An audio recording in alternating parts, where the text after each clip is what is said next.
तीसरा नहीं, मुख्य गठबंधन बनेगा, मिलकर भाजपा को हराएंगे, नीतीश। सम्मान दिवस, भाजपा के खिलाफ एक मंच पर विपक्षी दलों के नेता।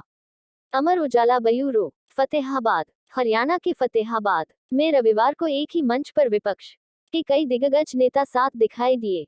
सभी ने भाजपा के खिलाफ एकजुट होने का आह्वान किया। इस दौरान बिहार के सीएम नीतीश कुमार ने कहा कि देश में तीसरा नहीं, बल्कि मुख्य गठबंधन बनेगा, जो भाजपा को हराएगा।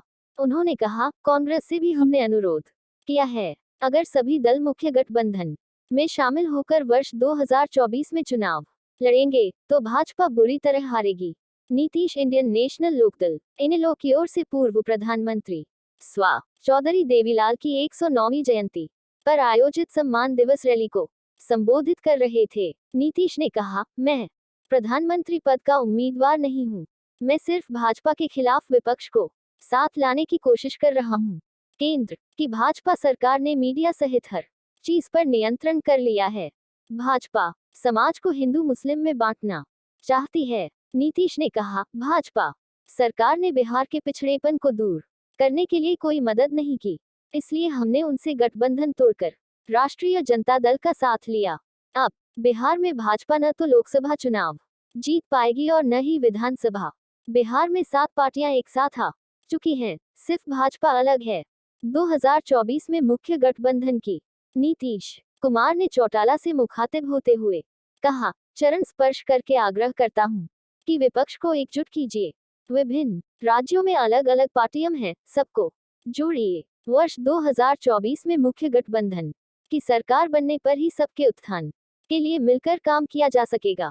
सरकार बनाने का दावा। सम्मान दिवस समारोह में शियत के सुखबीर सिंह बादल, इनेलो के अभय चौटाला, माकपा नेता सीताराम येरी, एनसीपी प्रमुख शरद पवार, इनेलो प्रमुख ओपी चौटाला, बिहार के सीएम नीतीश कुमार और तेजस्वी यादव। सभी दल किसानों और मजदूरों के झंडे तले एकजुट हों। यही समय है जब सभी दल किसानों और मजदूरों के झंडे तले एकजुट हों और उनके कल्याण के लिए काम करें। हमारी पार्टी शिवसेना और जदयू असली राजग है, क्योंकि हमने ही गठबंधन की स्थापना की थी। सुखबीर सिंह बादल, अध्यक्ष शियत। सरकार परिवर्तन के लिए साथ काम करने का वक्त 2024 में सरकार परिवर्तन सुनिश्चित करने की दिशा में सभी के लिए साथ काम करने का समय आ गया है। हमारे किसान और युवा आत्महत्या करने को मजबूर हैं। इसका अब तक कोई समाधान नहीं निकाला गया। Sharad Pawar, NCP supremo. 17 बुलाए 5 आए। रैली के लिए इनेलो प्रमुख चौटाला ने नीतीश सहित 10 राज्यों के 17 नेताओं को दिया था, लेकिन मंच पर 5 बड़े नेता ही दिखे। इनमें नीतीश, तेजस्वी, शरद पवार, सुखबीर बादल व सीताराम येरी शामिल थे।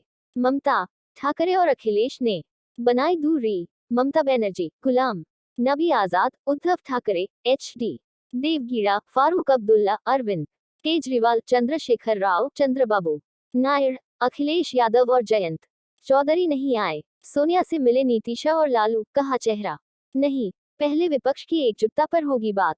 नई दिल्ली, आगामी लोकसभा चुनाव के पहले भाजपा के खिलाफ विपक्ष को एकजुट करने की मुहिम में जुटे बिहार के मुख्यमंत्री नीतीश कुमार ने राजद सुप्रीमो लालू प्रसाद यादव के साथ रविवार को कांग्रेस अध्यक्ष सोनिया गांधी से मुलाकात की। इस मुलाकात में विपक्ष के नेतृत्व के सवाल से पहले विपक्षी एकजुटता के लिए काम करने पर सहमति बनी। कांग्रेस अध्यक्ष पद के चुनाव के बाद तीनों नेताओं की एक और अहम बैठक होगी, जिसमें कांग्रेस के नए अध्यक्ष के साथ राहुल गांधी और शरद पवार भी शामिल होंगे। करीब 1 घंटे चली इस बैठक में नेतृत्व के सवाल को अलग रखकर विपक्ष को एक मंच पर लाने की सलाह राजद प्रमुख ने दी। सूत्रों के मुताबिक इस बैठक में लालू ने कहा कि नेतृत्व के सवाल ही विपक्षी एकता की राह में सबसे बड़ी बाधा है। ऐसे में पहले यह तय किया जाना चाहिए कि विपक्ष को एक मंच पर लाने का क्या रास्ता हो। कांग्रेस अध्यक्ष से गुजरात हिमाचल चुनाव के बाद तय होगा भविष्य। विपक्षी एकजुटता के प्रयास जरूर हो रहे हैं, मगर इसमें क्षेत्रीय दलों के साथ कांग्रेस की महत्वाकांक्षा आड़े आ रही है। टीआरएस और टीएमसी कांग्रेस को किनारे रखकर विपक्ष को एकजुट करने के पक्षधर हैं।